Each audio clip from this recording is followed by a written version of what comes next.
Okay, so first, thank you, Lindsay. Very nice donation again. All the support from all sorts of directions is really wonderful. Lindsay's down in North Carolina, and again, I wanted to remind everyone that we are planning to do at the moment we get 2,500 subscribers. We are going to plan another. There goes my noun syndrome. We're going to plan another live event where we can enjoy your comments directly and talk to you directly. Which we enjoyed a great deal the last time. So keep up sharing and all that sort of thing, and subscribing and get us there. I think that'll come before the end of the month, and then we'll schedule after that. You'll hear from us again. Oh, I know what I was supposed to also report, and that is tell you is that you can, if you've been having trouble finding a place to donate, go to studio.ingbretson.com. You'll see it on the screen here. And there you'll find a donate button, PayPal donate button. So to those guys who haven't been able to get there, and at least two people actually recently asked me where they could donate. So that's that. All right. So last week we had a discussion that involved watercolors of Sargent, and that involved the discussion of watercolors. And I was pointing out ways in which the watercolor work of Sargent and other people of that era, I'm talking Benson and others, how it resembled, how it used the same visual content as as their oil painting. And so someone was asking me if these ideas were transferable, and I was telling you absolutely they are. The method has nothing to do with that. It has nothing to do with the method. It has to do with your seeing. So visual order is just a phenomenon that is. I should say it's first just a phenomenon that is. There is a visual order. If you blur your eyes, you'll know what we're talking about. Those things that are still strong versus those things that really unify. That gives you a sense of the visual order, the extreme ends of the visual order. As great masses unify and very powerful contrasts come to your eye. That's sort of a short summing up of that. Now, there's no medium, oil or watercolor. There's no medium that makes that interferes with that. If you understand that and you work from those things, you may come at it this way or that way, but you're going to be getting to those points. And so Steve R. says, I admit to not knowing transparent watercolor and compare it to opaque oil techniques. And then he says, pontificating for my Boston School method at all costs shows the flaw. Let me read it correctly. Pontificating for your Boston School method at all costs shows the flaw in your understanding and intent. Let me go continue as I was saying. Opaque oil techniques and watercolor techniques. I really don't know watercolor. I know about washes. I know about dark over light. Obviously, that's the very nature of the transparency idea. And there are many things that you can accomplish in a transparency world that can't be done in the same way in our world. But I'm going to show you pictures by guys who do both watercolor and oil, and frequently you can't quite tell the difference because the methods are visually interchangeable, not actually interchangeable. So, and I'm not really there to teach method in that way. I'm trying to teach seeing. Seeing is my main thing. Can you learn to see visually and to manage the visual impression? But as for the flaws in my intent, my intent is to give you all the understanding of the visual impression and a way of working in the visual impression. And I've never said anything differently. I'm trying to show you the efficiencies that I personally have found, having worked as first a broken color impressionist, then as an academic under Gamble, and then evolving on my own. These are the things that I do now that I'm talking about, and these are my understandings. I guess it could be called pontificating, but but keep remembering that I have said from the beginning, I'm here to market certain ideas. I'm here to actually sell you on these ideas as the best means of accomplishing the visual impression, or certain aspects of what I've discovered so far have been much improved over what I started with. So, but then I see this common thread with these several 4 or 5 painters the Sargents, the Zorns, the Bensons, the Boston School, with what I've discovered on my own. And so what I want to do is to bring that to you. So there's no pretensions there. There's no flaw in my intent. That's my intent. So I don't know how you can judge a person's intent, Steve. So I would suggest you don't go there. I mean, I can't judge your intent and even asking me these questions. But the flaw in my understanding, that's a reasonable thing. If you actually can say a flaw, tell me what the flaw is in my understanding, and I'll address that in a video actually. But make sure you know what I'm expressing. You know what I'm telling you. I understand. So I'm going to leave it at that. But I also wanted to thank Kati and Jack for your comments. They all came on the heels of the same video. Paul, what do you think of Andrew Zorn's watercolors?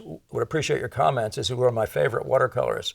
Actually, I hadn't seen the Zorn query until I'd seen what Steve wrote, and I was very appreciative, Kati and Jack, both, because I immediately thought of Zorn to share what I'm going to call the common threads of watercolor and opaque painting. Not in method, which are wildly different, as I've said, but in the look of nature and the management of the stuff of the look of nature. So Kati, thank you for that. And then Jack says, wonderful stuff. Watercolors seem to be beneficial and the skills rather transferable. Now, when I said to you that I personally work from light to dark, most of you opaque painters work from dark to light, but I learned to do that because I wanted also to draw with the darks, and I wanted to draw paint wet into wet. And so I tried that, and before I knew it, I was getting better results, more efficiencies. And then I looked up, and there I saw Sargent. I saw that world of watercolor, which I myself had worked in before that. So, by the way, to give myself a break here, I tried to diminish my knowledge. I'm not an expert in watercolor because I haven't spent my life on it, but I certainly played with it with knowledge early on and applied these means to that thing, that different process. So don't assume I know less than I do. Again, you don't understand me. If you think I haven't played enough to know the difference between these two things. So that's a pretty big deal to assume a thing about a person's base or his intent. In any case, let's go on. As I said, I'm inviting you to tell me the flaw in my understanding. You can't talk to me about my intent, but you can talk about my understanding. And I'm interested in knowing what the flaws are in my understanding and my understanding of what, So, all right, so let's just talk. Let's have some fun now. So what I'm going to show you now, and I thank you in any case, Steve, for the takeoff point, because I really wanted to share this specifically in this way for some very long time. Instead of just having a sort of a sidewinding look at these. But on the left, you'll see a Zorn watercolor. On the right, you'll see a Zorn oil painting. Now, all technologies aside, those are the same mind, right? That's exactly the same visual impression way of thinking, right? The importance of value relations, of contrast relations, of value movements, everything, as well as all the basic stuff. But you can see that it's been put down much like the way we think.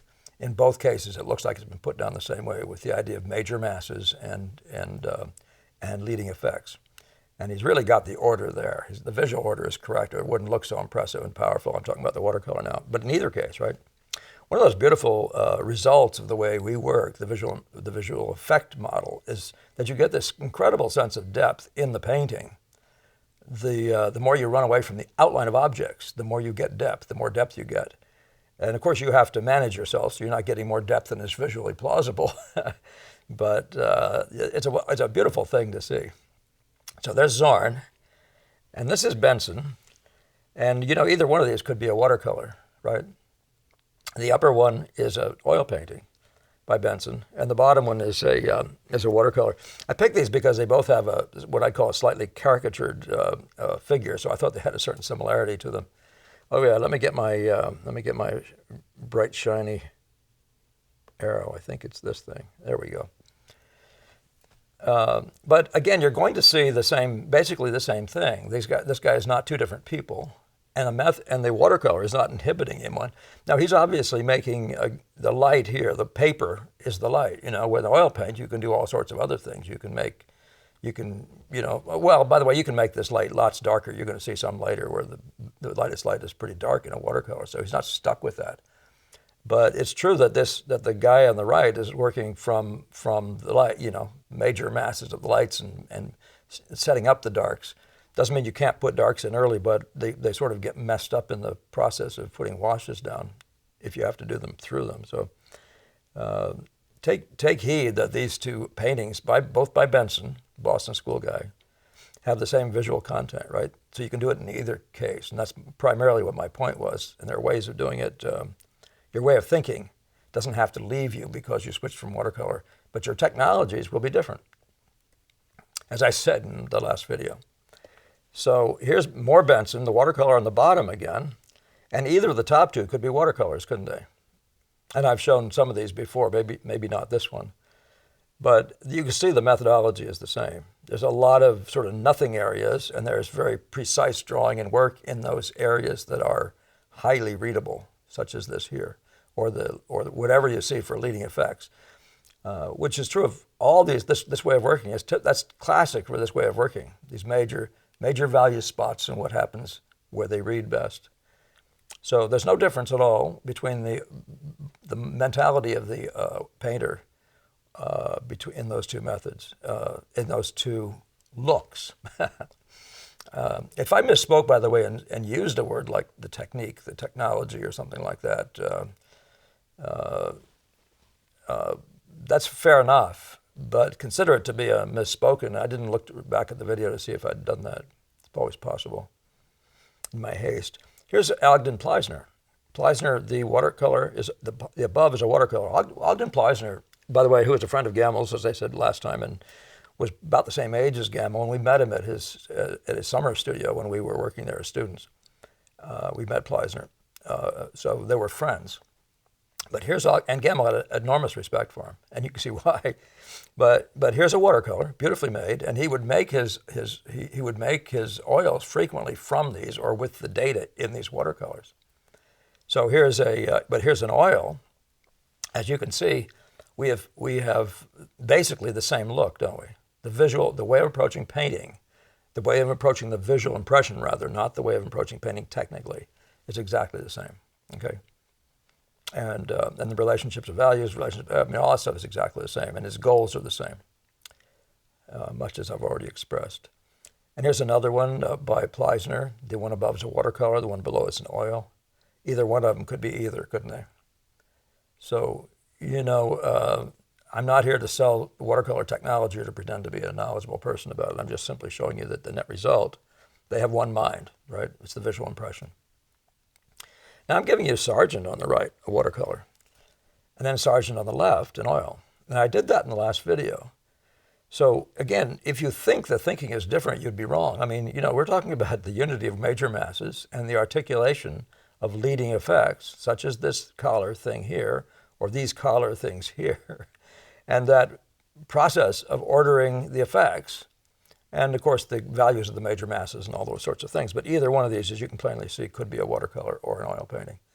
So I don't think there's any, just so there's not any doubt in your mind, this is how useful the way we're working is. You don't have to switch your mind. You don't have to have a different look, except the sort of coincidence of the way watercolor applies, or how limited maybe its reach in terms of getting really dark is. So I'll just show you a whole bunch more stuff, and we'll have some fun. So here's Zorn. These are oil paintings, but you can see they have the same feeling as watercolors, major masses, leading edges, that sort of thing. Either one of these could have been a watercolor.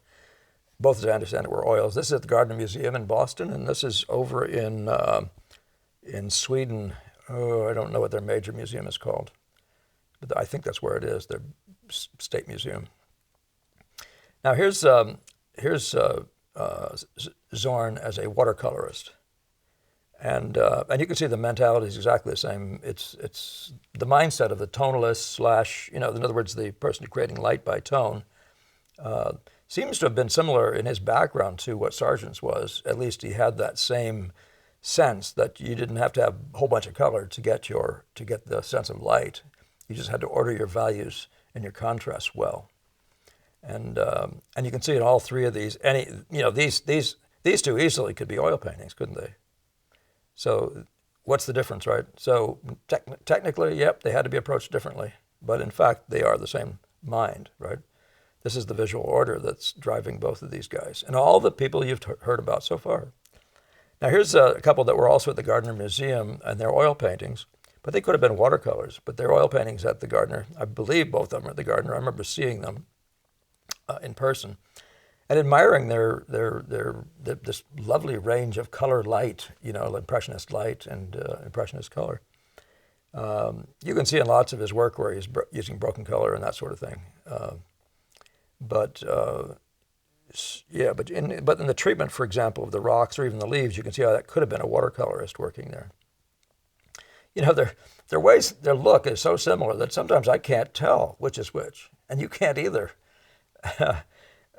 So what does that tell you? About now we're talking again about that common look, the common mind. So these are some more Zorns, and these two are also watercolors.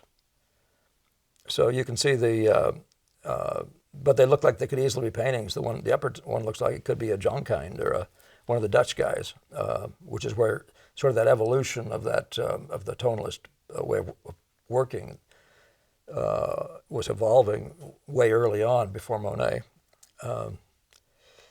In both cases, in several of these, you can feel the sort of if you want to call it that, the weight of his limited palette. But it's, that's his choice. And the fact is, he's got color and value relationships feeling right to each other, with the heaviest burden on getting the value relationships right. And then the order of the edges, the order of the light effects is also ordered well.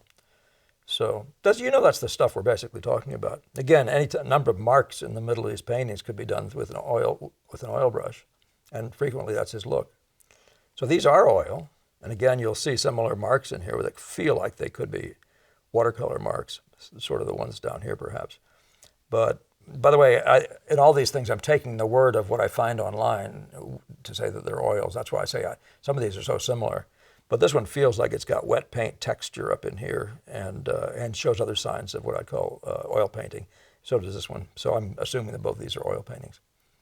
But again, you can see it's the mind of the visual order thinking that was commonplace. What I call visual order, by the way, what I call visual order, it's just my word for something. I discovered this thing about priorities, the first thing, significant marks, over lesser marks. What's important in a painting, and so I just chose that word before I really understood what any of this stuff was doing. Some people want to call this tonalism, but tonalism has got a different name because of these moody pictures with really soft contrast, low contrast and soft edges.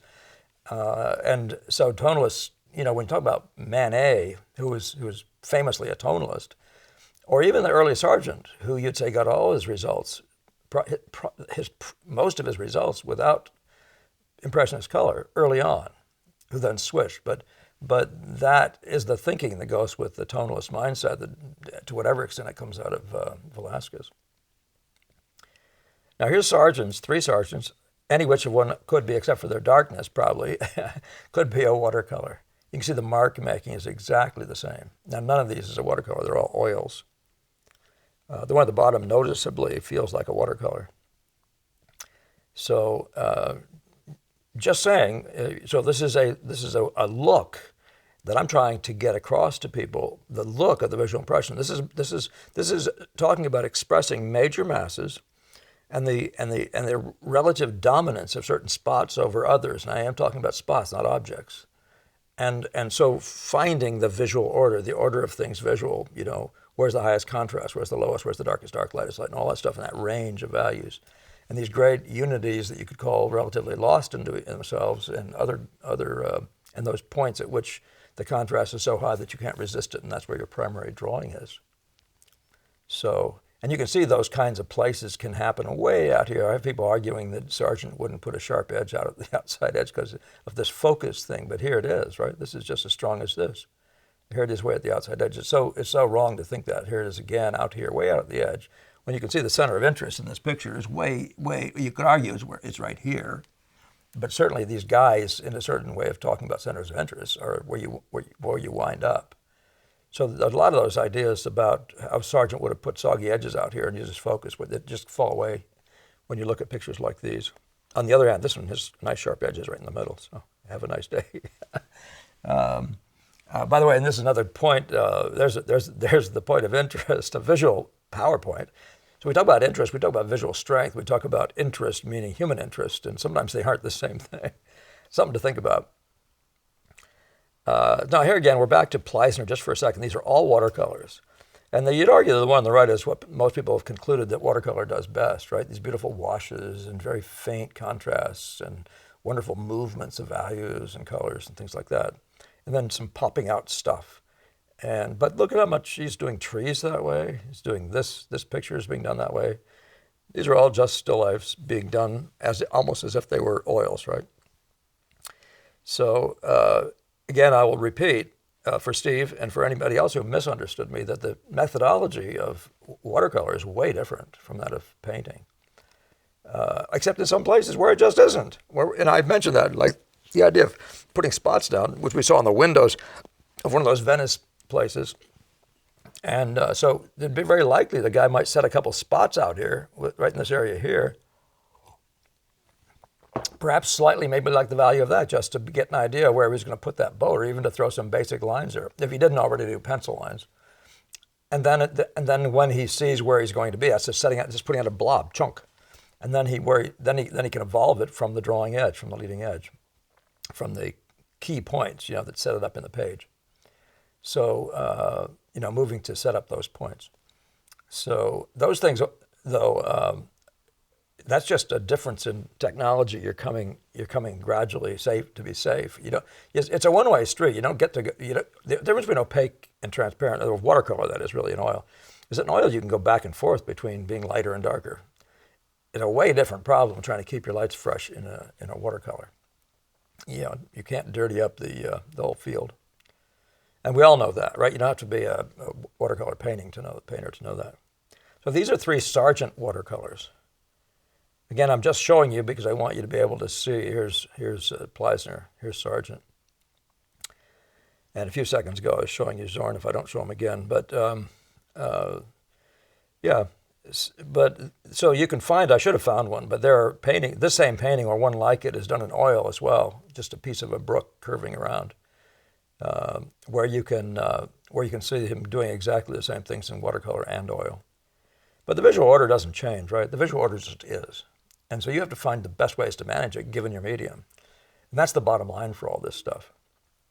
And if all else fails, keep your eye on the visual impression. If you're trying to be one of us, when I say the visual impression, I really don't mean impressionism in any sort of local sense, any Monet or any particular guy sense. I mean it in the sense of using your eyes to articulate with as much authenticity and beauty exactly what you see in front of you, with the idea of that you can see it first of all, and that it's all there, and then just simply finding a way to get all that data organized, right, to convey the beauty of what you see. So, if you have nothing else than that in mind, you'll understand why I would share that common thread. So I hope you all get it. I do apologize. I don't mean to be unrealistic about what people might miss or what they might think, but please do understand that my intentions, and by the way, as you look through these videos, most of the pictures, and this one's not included, but most of the pictures, I've put white lines around if they're watercolors, if you have doubts about them, and I've put gold lines around if they're oil paintings, so you can tell the difference more easily that way. I wish I'd mentioned that at the beginning. Nevertheless, there are some common things in those 2 ways of working. I mean, even in oil paint, you can put lighter notes down and then paint dark over them, just place finder notes. But there are a number of things like that you might have a little bit in common.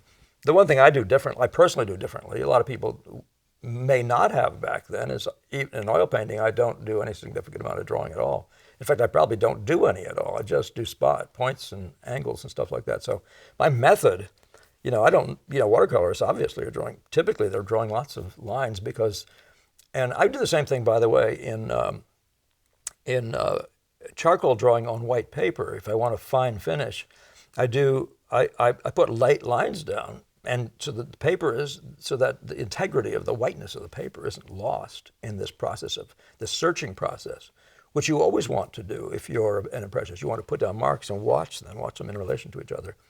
And then as you get a little bit of confidence about some of the placements, you can begin to go ahead and push the values and the effects. So that's not dissimilar in the watercolor mindset. So, all right, well, with that, I think I'll stop and, again, ask you to go ahead and stay tuned for the next opportunity to have a live meeting with us. And keep on donating, sharing, commenting, and subscribing. And get your friends to do the same. Thanks. See you in the next one.